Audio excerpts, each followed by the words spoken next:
Let's talk about confusing spirits. Yes, you heard me right. Confusing spirit. Well, we know what the word confusion means. It means when information contradicts itself or when there are mixed messages that appear to say the same thing but to mean something completely different. One example of confusion can be when you use the word love. Love. Now, the word love can mean attachment. In some cases, it can mean reciprocal um, validation. There are so many things you can mean with the word love. So if you just put the word love out there, it's like a container word. In Dutch, you call it a container word. I forgot the English expression for it. It simply means that you can dump any projection you want on that term. Now, if people know the context of the word love, what you're talking about, then it's all right. But today, I want to reveal another type of confusion to you. It's a type of confusion we often don't see as confusion. Because remember, lack of knowledge, lack of insight can be deadly. And there are many areas in which people lack insight when it comes to the spiritual and how the spiritual relates to the natural realm. First of all, from a spiritual point of view, there is no such thing as a separation between the physical, natural realm and the spirit realm. That division is, let me say this, you have a natural realm which is different from the spiritual realm, but when it comes to operation, the two are intertwined. So, yes, you have spirit beings who are interdimensional beings who are not from the physical reality. They do exist, but when they operate in this natural dimension, they operate intertwined with this dimension. They make use of magnetic and electronic energy fields here on the earth. But I'm not making this video to explain how the spiritual and the natural are intertwined. That's not what I'm going to explain in this recording. I just want to highlight a form of deception that we often can't see as a deception, but it's a very powerful one. It's a deception where an evil spirit, yes, because it's a spirit doing it, the spirit is working behind the scenes. This spirit is working through people, often people with authority. And this spirit, what he is doing is he is putting your attention, is causing and drawing your attention to something. And because he has drawn your attention to something, your attention automatically is off of something else. And look, this spirit is, okay, let me give an example. Let's say that you have a classroom and you're in kindergarten, you have one kid who is quite noisy all the time and quite angry, and other kids are bothered by it. Also, the teachers are bothered by it. Now, let's look at the bigger picture. What's going on here?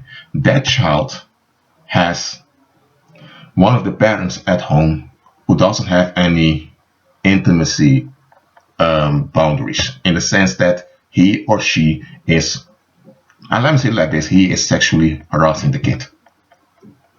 Okay, so that's happening, and the mother is tolerating it because she's so attached to the validation of being married to a man. She's so into her validation that she is sacrificing the well-being of her own child. Now that's going on. Now, what's happening here? You have a demon operating at a school, and this demon knows what's going on because he receives information of other demons, and that young kid also has 3 demons attached to him, 3 small entities due to the negative energy around the child. And those 3 demons, they told that big demon at a school that they want to remain with their host. So the taller demon says, okay, don't worry about this, I'm going to fix this. So that taller demon implants a thought into I don't know how to say it in English, I'm sorry. It's the head of the primary school. the demon puts a thought in his mind that this Jeremy in the kindergarten, that he needs psychological help, that he's autistic. This is just an idea he gets in his head from the demon. And the man realizes he has this thought. At the same time, the demon is projecting projecting images of what that man saw before, because the demon was there also about the child misbehaving.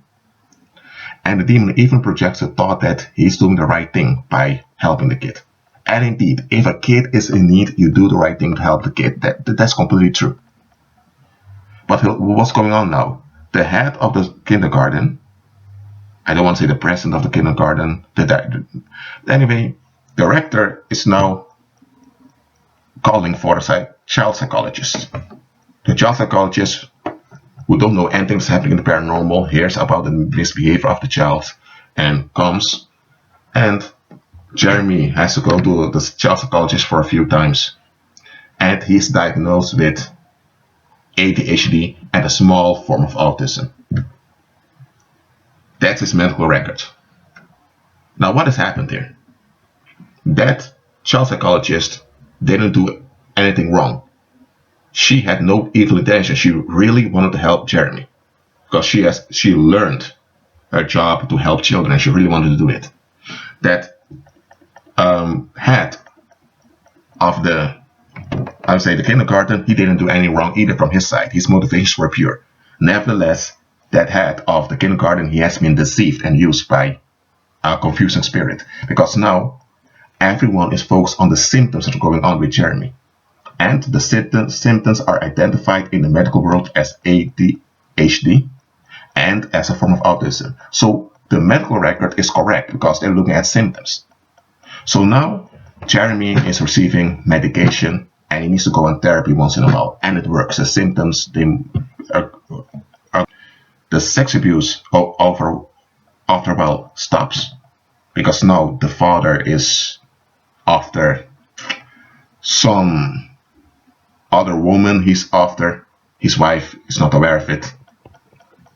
But okay, Jeremy grows up. Those three demons that became attached to Jeremy, they're still there. Jeremy doesn't even remember anything about the sexual abuse. He is completely out of his mind. But the tensions, the repressed fear that his body experienced is still stuck in his body.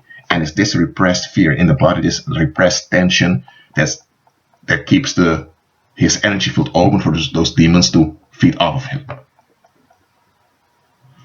So it was a confusing spirit that was operating over here. But people had no idea it was a confusing spirit because their attention was focused on the misbehavior of Jeremy, and the misbehavior was a real thing that was going on. It was a real issue, and people were bothered by it, so they focused on the issue. But because they focused on the issue, which was factual, they were distracted from seeing the bigger picture. So it's confusion. Jeremy, when he's 19, he just graduated college on a very, very young age, and now he's about to look for a job. And after he got his first job at age 20, all those repressed tensions began to burden him. So he was often tired. And his boss told him, Jeremy, you need to go see a doctor for this. Because Jeremy was a hard worker. Jeremy didn't play around when it comes to work. So Jeremy went to a doctor. And the doctor got his medical record. And the doctor checked his medical record. And the doctor was saying to Jeremy, here it says that at age 7 to age 9, you went to a child psychologist. Is that correct? Jeremy said, oh yes, I went to. He asked him, Jeremy, why? Well, I was often angry and frustrated. And I often began to cry out of the blue. And, so they sent me over there. Because I later realized how annoying I was to the people around me. And then the doctor, hold on a minute, Jeremy. Who told you were annoying? Well, almost everyone. The doctor, okay. What happened later? Well, things went better afterwards when I was 10, 11 years old. And I finished high school, everything correctly. I never got involved in crime or anything like that. Then the doctor tells him, Jeremy, I am a medical professional for over 35 years. I also have a doctorate in psychotherapy besides this. And let me tell you, this diagnosis is wrong. Jeremy is shocked. Jeremy is looking at him, and the doctor tells him, listen, you had no ADHD, and you have no form of autism at all. You don't. All these signs, all these symptoms here were identified like that because he looked at the criteria, at the manifestations, but they didn't do any deep research upon you. Because your complaints now that you have chronic fatigue, it refers to unprocessed trauma. And Jeremy was thinking, what? Unprocessed trauma? What the heck is going on here? And then the doctor tells him, Jeremy, did you experience sex abuse or physical abuse or emotional abuse as a child? Jeremy said to him, no, absolutely not. What are you talking about? My parents loved me. My parents did.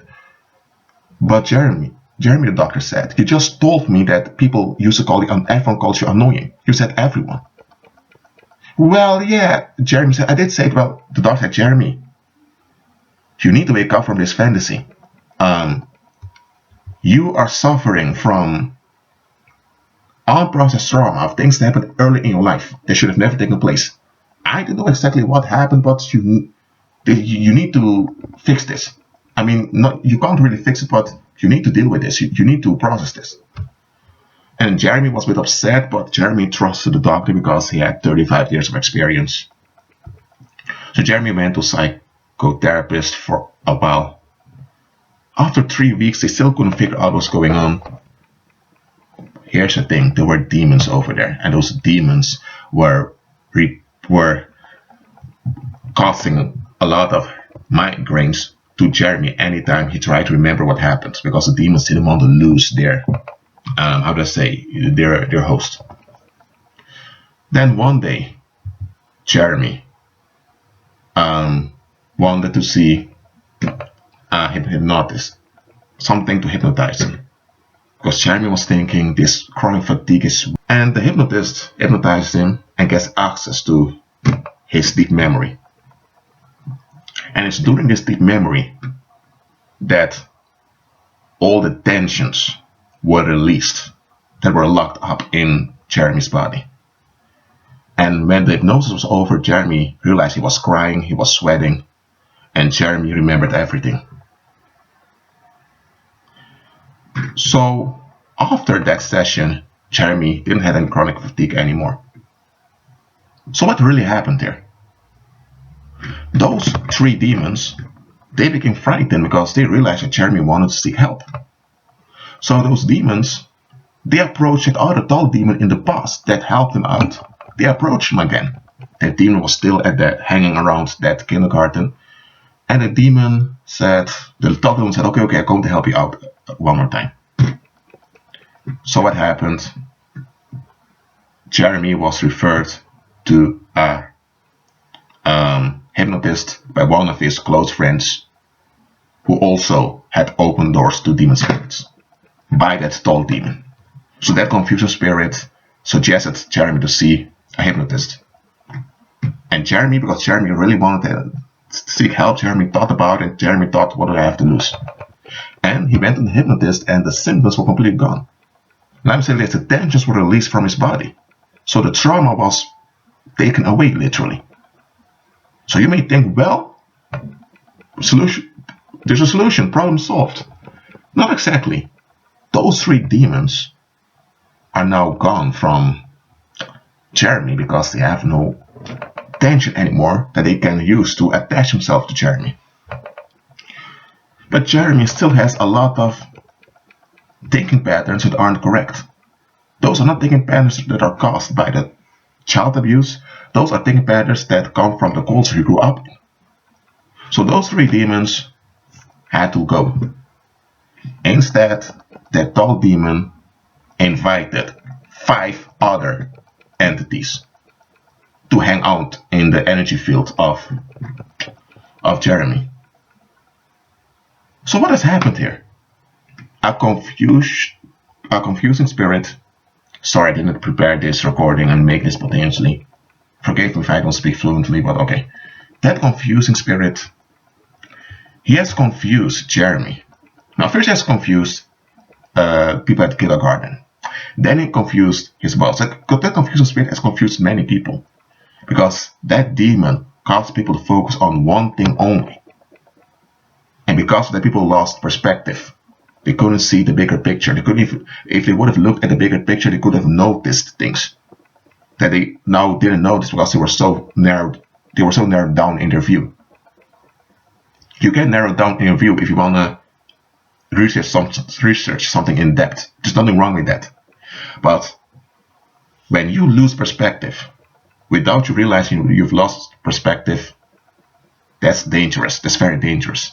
And confusing spirits, they will draw your attention to relevant things. They may even draw your attention to the things of the Bible and the things of the Lord. But those demons will do it to cause you to lose perspective.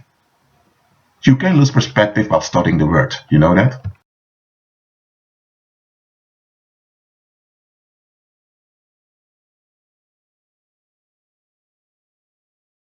It happens often. But okay, apart from that, just realize this. A confusing spirit is an entity that studies your weaknesses and sees where he can get you distracted. And once he gets you distracted, you don't know you've been distracted, because else it wouldn't be a distraction. And once you are distracted, that demon will cause other people to hinder you to remain trapped like that. So beware of confusing spirits. That's why when people suggest something to you, or when you have people that give you advice, or even if you have people that agree with you, okay, their intentions can be well, they as the people can mean well to you, but look at what is behind them. And just realize, if they're not following God, if they're not following Christ, they are already open to be accessed by evil spirits. Especially if they hold on to thinking patterns that, even apart from the Bible, you can't defend. Well, that being said, look at the bigger picture and be at peace.